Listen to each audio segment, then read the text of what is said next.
Bonjour à tous et bienvenue dans ce nouvel épisode de début d'année 2022. Bonjour Laurent, Bonjour Priscille. je suis ravie de te retrouver pour un nouvel épisode en duo. De même, C'est une affaire qui roule, hein? on peut dire ça, je crois. La 4e, je crois, c'est ça? Ouais, ouais, au moins, ouais, ouais, c'est clair. Alors aujourd'hui, on va vous parler d'un livre qui s'appelle Reinventing Organization de Frédéric Laloux, que Laurent vous montre dans tous les sens. Moi, je veux bien vous montrer ma version, parce que moi, je vois la version illustrée. Je ne sais pas si vous allez bien voir. Voilà, moi, j'ai pris la version pour les blondes. Donc, avec des images, parce que quand il y a beaucoup de pages, j'arrive pas à lire, hein, c'est trop, trop, trop. Donc je plaisante bien évidemment, mais voilà, c'est une version en fait remodernisée et qui est très très sympa à lire et qui n'empêche de garder quand même la substantifique moelle du livre. Donc écrit par Frédéric Laloux, qui a été écrit donc la version originale en 2015, donc ça fait un petit moment déjà. La dernière version est un peu plus récente. Qui parle essentiellement de modèles d'organisation des entreprises ou organisation au sens un petit peu plus large. Donc Frédéric Laloux, de mémoire, j'ai plus sa biographie sous les yeux, mais c'est un coach, un formateur en management. Enfin, voilà, il a fait quand même pas mal de choses dans ce domaine-là. Il vit en Belgique. Il était partenaire chez McKinsey, en fait. Voilà, exactement. Au départ, il a commencé chez McKinsey. Voilà, donc ce livre refait, oui, en plus de ça, je l'ai juste sous les yeux, là, c'est marqué ancien membre de McKinsey. Il faut juste que je déplace ma souris. T'as bien fait de Et prendre la version blonde, c'est ça? ah ben oui, oui, oui, oui, oui, voilà, c'est ça, c'est ça, c'est ça. Laurent, il aime bien faire des trucs avec moi parce qu'à chaque fois, je le fais rire, hein, donc c'est bon. Ah ben ça, alors ça, c'est sûr. Voilà, je ne fais même pas exprès. Mais je vais bientôt me lancer dans le One Woman Show. Je pense Tu qu'il devrais, faut que je tu fasse un devrais. truc. Je Voilà. serais ravi de t'aider à ça. Bref, alors, reprenons notre petit sujet sur Reinventing Organization. Donc, c'est plutôt à destination, on va dire, des dirigeants, de cadres, de salariés qui ont envie de travailler un petit peu sur l'organisation de leur entreprise ou même d'une association, parce que ça ne se limite pas aux entreprises, et puis qui ont envie peut-être d'améliorer les choses. Voilà. Alors, comment se découpe le livre? On va dire qu'il y a plusieurs chapitres, enfin plusieurs parties. Une partie qui va faire un petit peu un historique, hein, on peut dire ça, un historique de l'évolution des organisations, Laurent, c'est à peu Historique, près. état des lieux. Ouais, historique, Voilà, état des lieux. Puis comment on en arrive au paradigme sur lequel lui va vraiment parler après, ouais. exactement. Exactement. Alors, pour faire très court sur cette petite partie initiale hein, de l'histoire un peu des organisations, on va pas du tout aller dans le détail. Il y a donc 7 niveaux. Et pour ceux qui ont écouté mes podcasts sur la spirale dynamique, le livre La spirale dynamique et l'interview que j'avais fait avec Mario Rastelli il y a à peu près un an, du reste, on est vraiment dans la même chose. Hein. Enfin, c'est très, très, très proche. Hein. On retrouve aussi ces niveaux avec des couleurs qui correspondent à l'évolution de l'humanité depuis que l'humanité existe, avec l'ère plutôt tribale jusqu'à maintenant, voilà, et le futur. Donc, on retrouve à peu près la même chose. Pas tout à fait les mêmes couleurs, mais globalement, hein, c'est quand même très, très, très similaire. Donc là, pour lui, il a des couleurs un petit peu différentes. On a l'infrarouge, donc je lis pour être sûr de ne pas oublier. L'infrarouge, le magenta, le rouge, l'ambre, l'orange, le vert et enfin opale, qui est ce dont on va surtout parler aujourd'hui. Opale, puisque c'est la plus grande partie du livre est consacrée à ce niveau-là. Hein, comment est-ce que ça se concrétise aujourd'hui, en tout cas où ça pourrait se concrétiser. Il nous donne aussi beaucoup d'exemples, on en parlera, beaucoup d'exemples de sociétés qui fonctionnent hein, d'après ces principes-là. Voilà, donc c'est très intéressant, un petit peu technique quand même. On est aussi beaucoup dans le futur, parce qu'aujourd'hui, on n'est pas dire quand même que dans la plupart des entreprises, c'est ce qu'on voit, mais on est plutôt dans là où on aimerait aller, peut-être. En tout cas, au moins nous deux, on aimerait aller. Oui, Déjà.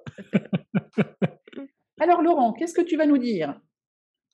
On a des grands thèmes. Euh, on a des thèmes principaux dans Reinventing Organization. On a les thèmes sur déjà le fait que le paradigme Opal, celui donc qui met en avant, celui qui vraiment il développe et pour lequel il fait la promotion véritablement, se base. L'idée, c'est que véritablement, il est par rapport à l'être humain et par rapport à l'organique, je crois qu'il utilise ce mot-là d'ailleurs, dans le sens de l'organisme vivant et on va en reparler, qui est adaptable, qui est donc structuré en fonction de base de l'humain et qui prend comme modèle l'humain. Ça, c'est le premier thème. L'humain et je dirais plus généralement la vie, C'est ça. puisqu'il prône un peu cette forme d'organisation comme étant un peu un organisme vivant qui régit, qui s'auto-ajuste, qui vit, enfin, qui n'est pas figé. Bah, c'est tout à fait ça. Et pour faire un mot, alors je ne sais pas s'il existe. Si jamais il n'existe pas, je vais le déposer, mais c'est écosystémique, si on peut dire. Oui, oui, c'est ça, ouais, c'est complètement ça. Régi avec, 3 grandes règles, hein, qui sont l'autogouvernance, l'affirmation de soi, donc on est vraiment là sur l'humain et puis la raison d'être évolutive et là on est très dans, effectivement, cet organisme vivant qui s'adapte à son environnement et inversement. Et c'est ça, et je trouve qu'on est assez proche en fait des piliers, si l'on peut dire, du coaching, où on retrouve l'autonomisation, donc autonomisation, autogouvernance. Ça va beaucoup avec le côté responsabilisation aussi, de fait, et Mmh. avec le côté mise en action, où la mise en action, bah, finalement, elle se gère de manière organique et de manière auto-adaptative, auto-adaptable. Donc je trouve qu'on est véritablement, il y a vraiment des énormes appointances des deux sujets. Ouais. Mmh, mmh mh. Oui, c'est vrai et on le voit, on en a parlé d'ailleurs quand on fait des formations ensemble hein, avec Laurent, on est assez, alignés là-dessus, sur amener plus, d'autonomisation dans les équipes, plus, de participation dans les équipes. La responsabilisation, tu en as parlé aussi, hein, chacun, sait ce qu'il a à faire et participe et n'est pas là pour subir l'équipe, mais une partie complètement intégrante de l'équipe et doit la faire vivre au même titre que tout le monde et c'est ce qui permet aussi que ces équipes s'autogouvernent, c'est-à-dire qu'elles vont vraiment participer à leur propre destin et elles vont créer leur propre destin avec pas, uniquement comme on a encore beaucoup des décisions qui tombent d'en haut et poum, il faut, la mettre en place. Là, on est vraiment sur, des décisions qui vont être partagées, prises ensemble, choisies éventuellement même par l'équipe pour elle-même et pas du tout, ou pas nécessairement, voilà, des choses qui arrivent, d'en haut et qu'il faut appliquer «bêtement» entre guillemets, sans avoir le contexte, sans savoir pourquoi ou juste pour satisfaire, des actionnaires. C'est complètement ça. Et ce qui est très intéressant en fait dans ce concept-là, c'est que en fait on mélange, enfin on marie plutôt, parce que c'est dans le bon sens, la responsabilisation et l'autonomisation. Et Mmh. pourquoi ça fonctionne? En fait, parce qu'on rend les gens responsables des résultats de leur travail. Et ça n'a l'air de rien, mais quand on parle de sens, aujourd'hui on a tellement de gens qui font du travail, ils savent même plus à quoi sert leur travail, ils savent même plus ce qui se passe après leur poste de travail. C'est vous faites de A1 à B4, mais le A0 et le B5, ils ne le connaissent pas souvent. Et c'est ça qui est terrible pour les gens, c'est qu'ils ont l'impression, mais à quoi ça sert en fait? Et là, l'idée, c'est de dire, bah, vous êtes non seulement en connaissance de cause de ce que vous produisez, au sens premier du terme, hein, mais vous êtes responsable aussi de ce que vous délivrez et donc du résultat. Et donc, on vous responsabilise et on vous enjoint à vous autonomiser là-dessus et à prendre les décisions qui vont faire que vous allez délivrer quelque chose dont vous serez fier et satisfait. Et d'après l'auteur, en plus, ça a le fait que cette autogestion, elle permet vraiment aux entreprises d'avoir de meilleurs résultats. En Complètement. expliquant que, bah, les salariés, les membres de cette entreprise, mine de rien, ils savent aussi ce qu'il faut faire pour que ça se passe bien dans leur entreprise. Ils ont, peut-être un retour du terrain beaucoup plus, fin et précis que des gens qui sont tout en haut de la pyramide et du coup, ils peuvent ajuster, les postures, proposer des choses, et s'adapter en temps réel à l'environnement, Tandis que dans une structure bien pyramidale, le temps que, les informations de l'environnement, ils grimpent la pyramide, que là-haut ça se décide ou pas, pendant 20 000 ans et puis que ça redescende, on a perdu pas mal de temps. C'est totalement ça. Il y a un exemple dans le bouquin qui est donné et qui est absolument magnifique, c'est l'exemple des cadences chez Favi. Mmh. En fait, c'est des gens qui travaillent on aura Alors l'occasion peut-être de un tout petit truc, parler, mais Favi, hein, c'est une des entreprises où effectivement, voilà. l'organisation Opale est Donc mise en place, qui est une entreprise française, hein, du reste. voilà, et pour ceux qui connaissent, parce que le monsieur est quand même un personnage, c'est Jean-François son prénom, je crois, mais c'est Zobrist. Donc voilà, souvent on l'appelle Zobrist, tellement il est connu un peu comme le loup blanc, en tout cas dans ce domaine-là, qui a été vraiment pionnier de l'entreprise libérée en France. Et en fait, Frédéric Laloux explique dans son bouquin qu'il fut un temps où chez Favi, en fait, c'était les cadences obligatoires que les ouvriers devaient produire avec leurs machines étaient réglées par un espèce de service d'ordonnancement ou en tout cas une espèce de hiérarchie et qui leur imposait des cadences. Et quand il a décidé d'arrêter ça, d'arrêter cette contrainte, cette pesante sur les salariés, il reconnaît lui-même, Zobrist, qu'il a eu très très peur, qu'au début, il a surveillé un peu les résultats. Et au début, il y a eu une petite baisse. Et très rapidement, en quelques jours, ça a remonté et il produisait naturellement plus Avant. Mmh. qu'avant. Et donc, il s'est demandé, et donc Lalou le raconte, mais pourquoi? Et en fait, les ouvriers ont expliqué que naturellement, chaque personne, par rapport à comment la machine est réglée et par rapport à sa manière de travailler, a une cadence naturelle. Et que bien souvent, la manière dont c'était imposé ne tenait absolument pas compte de cela et imposait en fonction d'autres critères qui étaient mal choisis, qui étaient le besoin de production ou ceci ou cela. Et que donc, ils travaillaient mieux et ils se sentaient mieux et ils peinaient moins.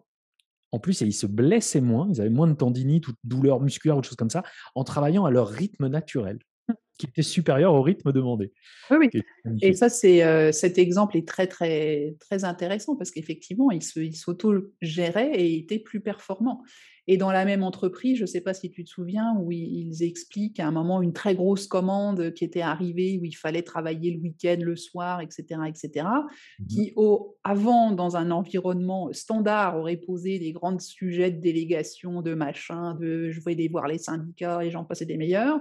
Et là, naturellement, les gens, qui avaient reçu la commande ont expliqué que, voilà, là, la grosse commande, il faudrait qu'on travaille comme ci, comme ça, et cetera, et que c'est l'équipe elle-même qui s'est auto-organisée pour pouvoir répondre à la demande du client lui-même, sans même que la direction générale ait besoin d'entrer dans la banque, d'imposer des choses. C'est eux-mêmes qui ont décidé de s'adapter C'est pour ça. permettre que cette commande soit, gagnée, qu'ils puissent développer leur activité avec ce nouveau client, et cetera, sans l'intervention de hiérarchie, et ça s'est fait naturellement aussi.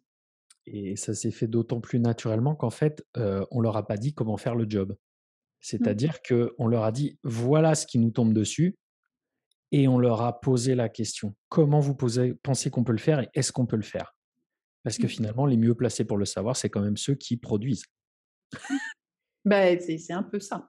Et donc là, on arrive là-dessus sur un sujet qui t'est cher, hein, la fameuse confiance. Ah! Puisque, bien évidemment, le deuxième grand principe, hein, de ces organisations opales, c'est l'affirmation de soi, comme je l'ai mentionné tout à l'heure, qui repose essentiellement sur, la confiance que l'on doit avoir dans les membres de ces équipes.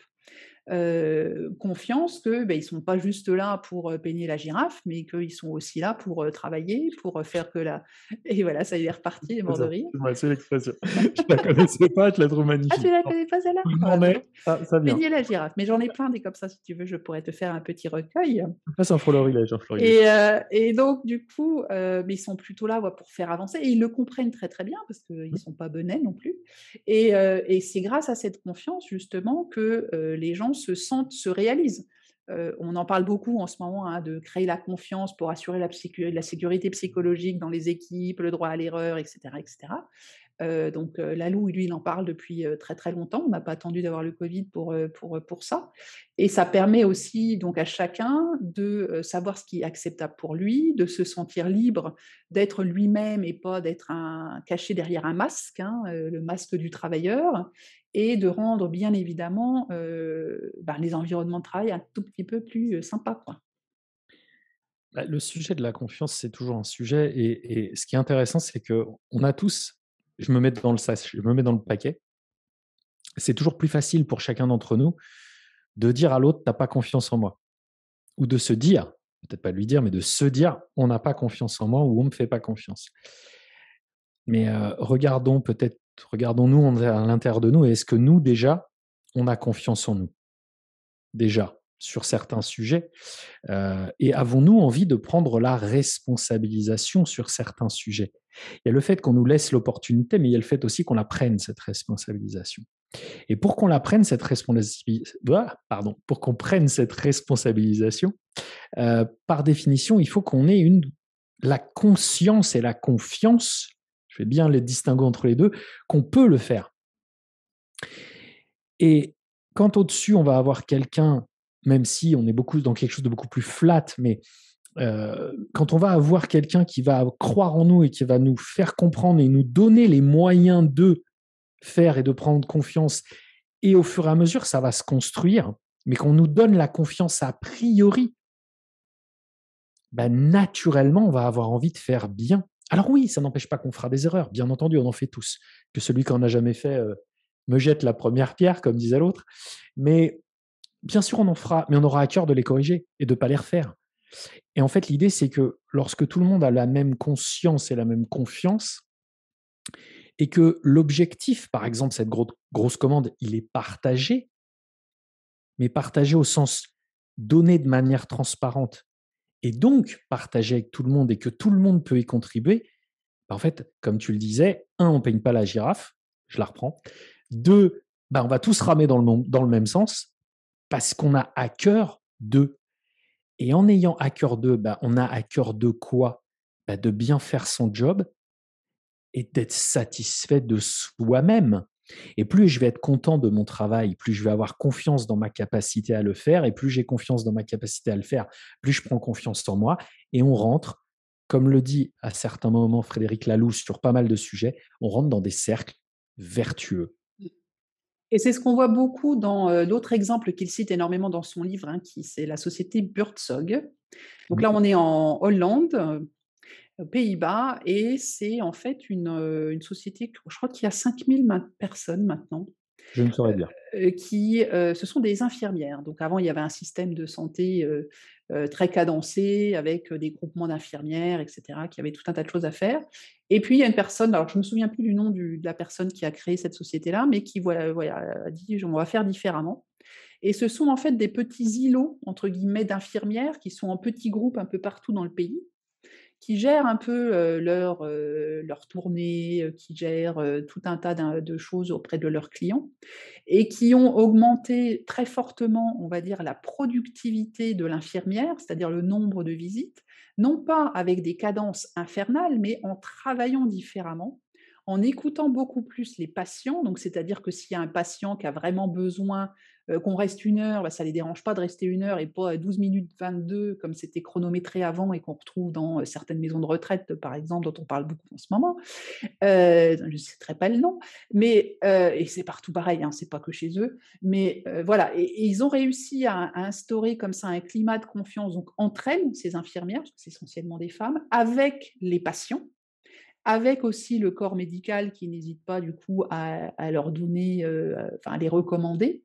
Elles travaillent aussi avec tout l'écosystème, c'est-à-dire qu'elles vont travailler aussi avec les hôpitaux pour pouvoir récupérer les patients plus vite ou plus tard, enfin voilà, mais dans des bonnes conditions, avec tous les éléments pour pouvoir assurer le suivi des traitements.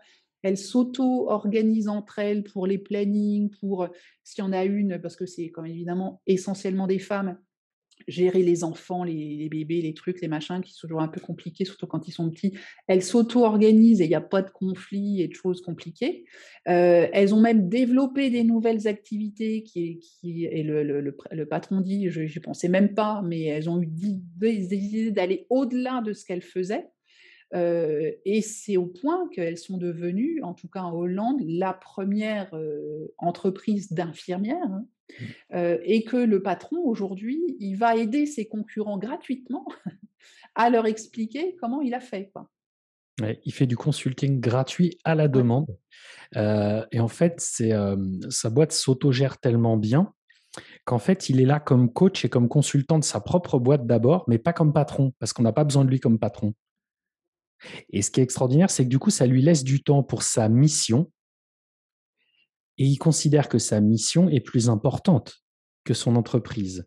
C'est-à-dire que ce qui l'anime lui, il a réussi à l'insuffler au sein de son entreprise. Alors son entreprise, du coup, bah, le terme est, comment dire, c'est pas son entreprise, du coup, c'est ça que je veux dire. On n'est entreprise pas de ses salariés, voilà, des on n'est sa pas du tout dans la même logique de non. son entreprise.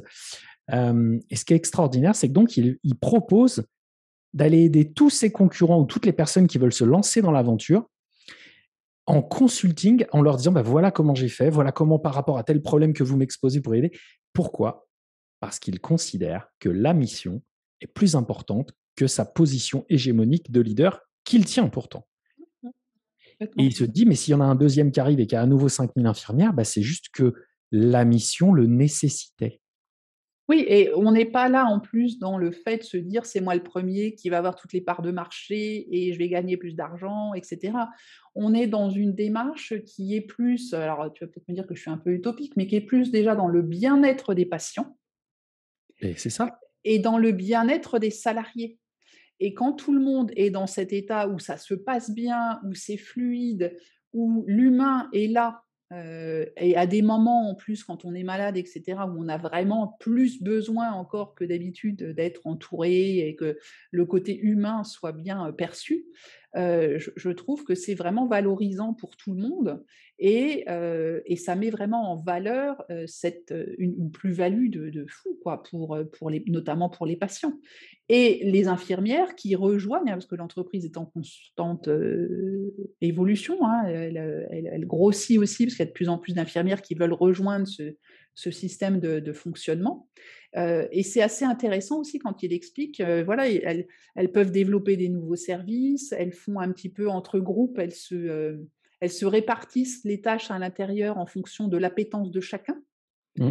Donc, il y en Exactement. a quelqu'un qui va être peut-être plus organisé, qui va gérer le planning, par exemple, ou voilà. Donc et c'est vraiment sur les bases du volontariat et puis des capacités de chacun, chose qu'on retrouve, hein, beaucoup aussi, quand on est, sur le management 3.0 ou sur d'autres techniques, d'entreprises libérées où on est vraiment sur des compétences, utiliser les bonnes compétences. Elles sont toutes infirmières à la base, elles savent tous faire des piqûres et puis changer les patients. Là-dessus, on est d'accord. Mais on a tous des compétences au-delà de ça. Bien sûr. Et on utilise ça aussi, même si c'est pas dans leur, définition de fonction à la base, pour pouvoir faire que la communauté fonctionne bien et puis elles font de l'essaimage aussi. C'est-à-dire qu'une bonne pratique a été testée dans un endroit, elles vont aller le proposer, aux volontaires d'un autre groupe et puis elles vont s'organiser comme ça et on est, comme tu l'as dit, sur un cercle vertueux puisqu'on va tester, itérer, recommencer, déployer et cetera et cetera. Il y a un véritable thème important chez Buurtzorg et notamment, mais chez toutes les entreprises qui fonctionnent ainsi, c'est la transparence et la disponibilité de l'information. En fait, ils ont un intranet qui a été de plusieurs versions, en fait, qui ont été faites, et où chacun peut donner ses avis. C'est-à-dire qu'il y en a un qui peut, en toute honnêteté, dire à ses collègues, voilà, là-dessus, je ne sais pas comment faire, est-ce que quelqu'un a rencontré le cas? Et il y a tout le temps des gens qui vont répondre parce qu'il y a un vrai sujet de la mission. Et la mission, c'est le bien-être du patient, des patients. Et en fait, des infirmières qui avant étaient dans des systèmes publics aux Pays-Bas et qui voyaient plus le sens à leur métier parce que bah, c'était du 12 minutes 40 et du 4,50 € pour une piqûre, etc. Et probablement, si un jour des infirmières françaises regardent ce podcast, je pense qu'elles comprendront la logique. Et je les invite du coup à lire le bouquin, parce que pas que les managers ou les directeurs, mais c'est vraiment intéressant pour ça. Et du coup, en fait, ces gens prônent la mission. Et ayant l'information qui est totalement transparente partout, en fait, les bonnes idées, c'est ce que disait le boss dont malheureusement on a oublié le nom, le boss de Buurtzorg. Essayer de Il disait, retrouver on va le discrètement. retrouver vite fait, ouais. Et du coup, les bonnes idées en fait naissent et restent, elles subsistent si effectivement c'était des bonnes idées. Et les idées qui n'ont pas à fonctionner, elles meurent d'elles-mêmes. Et finalement, c'est quoi ça? Ça s'appelle la vie. Dans un écosystème, ce qui fonctionne, ça reste. Ce qui ne fonctionne pas, qui n'est donc pas adapté, ne fonctionne pas. Et en fait, on ne va pas contre la nature des choses. Si ça ne fonctionne pas dans ce contexte, c'est soit qu'on s'y est mal pris, soit qu'on a fait quelque chose qui ne servait pas. Et donc l'idée, si on étend un petit peu le concept, on peut même l'appliquer à tout un tas d'autres logiques. Quand on a des gens d'au-dessus qui viennent expliquer à ceux d'en dessous que c'est comme ça que ça doit être fait, ou que c'est ça que veulent les clients, ou, je vais me hasarder un peu, mais j'irai pas trop loin sur le sujet, qu'on a des hommes politiques qui disent ce que veulent les Français. Tu as fait ton étude de marché avant? Est-ce que tu leur as posé la question aux Français? Mais vraiment. Et pas juste à 3 potes, quoi. Voilà. Non, mais vous comprenez, on est des gens locaux, on est des locaux, on sait ce que veulent les Français. Oui. Donc, bref, pour revenir à notre sujet. Donc, j'ai trouvé le nom du monsieur qui ouais. s'appelle Jos de Bloch. Jos de Bloch, voilà, c'est ça. Voilà. C'est ça. Et oui, et donc la transparence d'information et la disponibilité de l'information fait que toute bonne idée peut être reprise, complétée, augmentée de la totalité des cerveaux de tous les gens. Oui, complètement. Et là, on est vraiment sur l'intelligence collective. N'oublions pas que quand il explique, Frédéric Laloux, l'évolution de ces modes d'organisation, ces modes d'organisation, ils évoluent pas juste pour évoluer. Hein. Ça répond à une augmentation de la complexité. Et c'est ça. Et comme on arrive à un moment où la complexité est énorme chez nous, dans le monde dans lequel on est aujourd'hui, il y a tellement de paramètres divers et variés dans tous les sens qu'une tête toute seule, même 3 ou 4, c'est pas suffisant pour pouvoir aborder et absorber toute la complexité des systèmes dans lesquels on vit.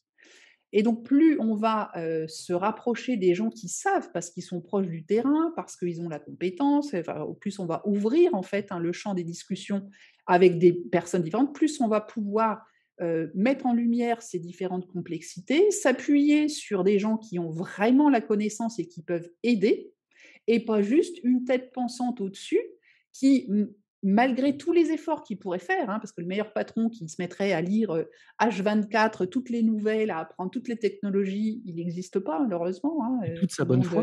Tout le monde ne s'appelle pas Elon Musk. Mais du coup, on est obligé de se reposer sur d'autres et de faire appel à cette intelligence collective dont tu viens de parler. Et ces organisations, c'est là qu'elles interviennent vraiment bien, c'est-à-dire que tout le monde a le droit à la parole, tout le monde a l'accès à l'information, tout le monde peut partager son expérience, en faire part à d'autres sous forme d'histoire, d'histoire pas de petite histoire, d'histoire d'expérience, c'est ça que je voulais dire, de façon à ce que cette information, cette expérience puisse servir à d'autres et gratuitement. Enfin, je veux dire, on la fait pas, on la monnaie pas. C'est juste, comme tu l'as dit, pour aller dans le sens de la mission de l'entreprise et d'aller sur un sens d'amélioration permanent de ce qu'on fait, de l'organisation, de la mission, même de la façon dont on fait sa mission, un ajustement aussi, éventuellement, par rapport à l'écosystème, par rapport à l'environnement. Totalement. Et tu vois, on a commencé à parler de ceux qui savent, qui sont ceux qui sont au contact de la complexité, et j'aime dire presque des complexités. Ou en tout cas, chacun y a une partie. Ouais. Voilà, chacun n'a qu'un. La vérité est un miroir brisé dont chacun possède un morceau. Hein. Voilà. Eh bien, il y a cependant quelque chose qui est souvent un peu inconscient et qui se met en travers, c'est que justement, tout le monde pense savoir. Et ça s'appelle l'ego. Et aujourd'hui, je crois qu'il y a l'exemple aussi d'une école, si je ne dis pas de bêtises, dans le livre, si je m'en souviens bien, dans Reinventing Organizations. En tout cas, dans la version que j'ai, il y a l'exemple, je crois, d'un lycée ou d'une école. Enfin, bon, bref. Lycée de Berlin, le lycée de Berlin. Ouais, voilà, le lycée de Berlin, où en fait, ils ont complètement arrêté la logique du professeur sachant. C'est non, non, non, non, non, non, non. moi, je sais, j'ai un savoir, oui, mais je n'ai aucune idée de ce que c'est que le contexte des étudiants. J'ai aucune idée de savoir où ils en sont eux. Je ne sais rien de ces gens. Et donc, moi, ce que j'aime beaucoup, c'est, tu le sais, moi, je suis très client sans prétendre être expert de philosophie. Ce que je sais, c'est que je sais rien. Et c'est pas moi qui l'a dit, c'est Socrate il y a 2500 ans. Et aujourd'hui, je pense que tout le monde veut savoir. Et la difficulté, c'est que aujourd'hui, alors je ne sais plus quel philosophe a dit ça, je ne sais plus si c'est Montesquieu ou Montaigne, mais qui a dit heureux celui qui sait dire que la vie est douce quand on ne sait pas, quand on sait dire je ne sais pas. C'est un des deux, je l'ai plus en tête malheureusement. Mais oui, je ne sais pas. Parce que si je me dis que je ne sais pas, je vais donc poser les questions. Et je vais aller chercher à ceux qui savent. Si de base je prétends savoir, déjà, je ne vois pas comment ça va être possible d'aller dans ce modèle d'organisation. Imaginons que Just the Block, il soit arrivé en disant on va faire comme ci, comme ça, parce que moi j'ai vu les voisins d'à côté, ça ne marche pas. Mais moi j'ai été infirmier, parce que je crois qu'il est infirmier de base. Moi j'ai été infirmier où il était dans le corps médical. Je sais, j'ai bien vu ce qui ne va pas, donc on va faire comme ça. Admettons, ça aurait peut-être marché pour 10, 20 cas, ou 10, 20 personnes autour de lui. Mais si ça se trouve à l'autre bout du pays, dans une campagne, et lui étant installé à la ville, c'était complètement différent. Et ça n'aurait pas marché parce que les paramètres créant la complexité n'étaient pas du tout les mêmes. Oui, on est tout à fait d'accord. Et d'ailleurs, tu parlais tout à l'heure d'oublier l'ego, hein, et c'est tout à fait ce que dit Lalou, d'oublier l'ego pour aller vers la sagesse, et cette sagesse collective. Et pas se dire, surtout quand on est manager, souvent on a encore dans beaucoup d'organisations la position du manager qui doit tout savoir, Ah, l'omniscience. et qui est censé ne jamais dire qu'il ne sait pas. Et moi, je me souviens avoir dit plusieurs fois dans ma carrière, et de le dire encore très souvent: «Je ne sais pas, je vais me renseigner», parce que je peux pas avoir la science infuse, je peux pas connaître tous les sujets. Et je me souviens avoir eu des remarques, hein, de managers en me disant: «Mais Priscille, tu peux pas dire à un client que tu sais pas, ou tu peux pas dire en une réunion d'équipe, que tu sais pas». «Ah bon, mais pourquoi? Si je sais pas?» Je veux dire, vaut mieux dire: «Je sais pas», et puis aller chercher une information qui tienne la route, que de raconter du pipeau, comme on entend parfois, parce que les gens ils veulent pas dire qu'ils savent pas, et du coup, ils te racontent des histoires mais fantastiques, et là, tu passes pour la dernière des quiches parce qu'on te dit: «Non, mais l'autre, il connaît pas du tout son sujet. Qu'est-ce que c'est que cette histoire qu'il me raconte?» Bah, pour moi, c'est pas être crédible, hein, et il y a pas de honte, hein, en tout cas, à ne pas savoir. On peut pas tout savoir, enfin, voilà. Et voilà, le culte du manager omniscient, je pense que justement, c'est une preuve extraordinairement dommage de l'ego démesuré qui règne dès qu'on monte un petit peu dans les hiérarchies. On a l'impression véritablement, et moi je l'ai vécu en tant qu'employé, je l'ai vécu en tant que manager, je l'ai vécu en tant que chef de projet, donc un truc bien transverse où on a affaire à tous les égos et on doit gérer tous les égos. Tu as été chef de projet aussi, moi je dirais à la louche que gérer de l'ego, c'est 70% de notre temps, chef de C'est projet. clair, c'est clair. Ouais. C'est à peu près ça. Oui, l'ego et puis les batailles d'ego, hein, Oui, aussi, bah oui, hein, non, mais voilà, voilà, j'en ai une plus grosse que toi, bataille tout de ça. Mmh. aussi. Mmh. Voilà. Oui, bah, oui, c'est parce que pour les hommes, vous n'avez pas l'ego, mais Voilà, pour voilà, moi, voilà. La bataille de, juste pour l'anecdote, tu sais, je te fais rire aussi. Pour l'anecdote, j'ai été chef de projet dans une très grosse organisation que je ne citerai pas. Vous pouvez la trouver sur mon LinkedIn.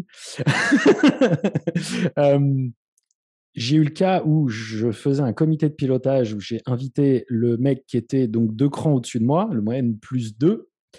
Et donc, parce que je savais très bien que c'était lui qui avait le pouvoir décisionnel là-dessus, parce que le comité de pilotage, on prend des décisions. Décision, Principe c'est de ça. base du comité de pilotage. Et donc, je croise le mec du juste en dessous. Je lui dis, bah voilà, j'ai fait le comité de pilotage, je t'ai pas invité parce que voilà, c'est sur tel sujet, donc je sais très bien. Ah bah attends, si machin il y est, j'y suis aussi parce que je suis entre vous deux. Tout le monde a fait pareil. On a fait un comité de pilotage à 28. On a pris beaucoup de décisions. Ah bah oui, c'est ce que j'allais te dire, là, vous avez dû cartonner en termes On de a beaucoup pris de décision, hein. décisions. Puis Et alors le montant de pourquoi la réunion, hein, Ah bah l'immobilisation attends, de 28 une heure personnes pendant et X demie, heures, hein. 1 heure et demie de mobilisation de gens, dont le directeur de la sécurité informatique de tout le groupe, hein. Donc, le type, il est payé à peu près un bras, je pense, puis il a autre chose à faire que de faire des réunions où il n'y a pas de décision. Euh, et tout ça pourquoi? Parce que l'ego, Mmh. alors que normalement, on aurait dû être 7 ou 8, on prenait les décisions qui allaient bien et c'était réglé. Donc, l'ego, ça commence aussi par soi-même. Moi, j'en ai, alors il en faut un petit peu. Je suis d'accord. L'égoïsme est une bonne chose, ça s'appelle penser à soi. L'excès d'égoïsme est un problème et l'égocentrisme est un problème. Encore pire, oui. Mais l'ego, au sens où on l'entend, c'est l'ego dans le sens, j'ai quelque chose à défendre, j'ai une espèce de territoire, ça m'appartient autour de moi, quoi. C'est ma chasse gardée. Le manager avec son équipe, c'est ma chasse gardée. Non, c'est ta responsabilité, c'est pas la même chose. On est d'accord, on est d'accord. Oui.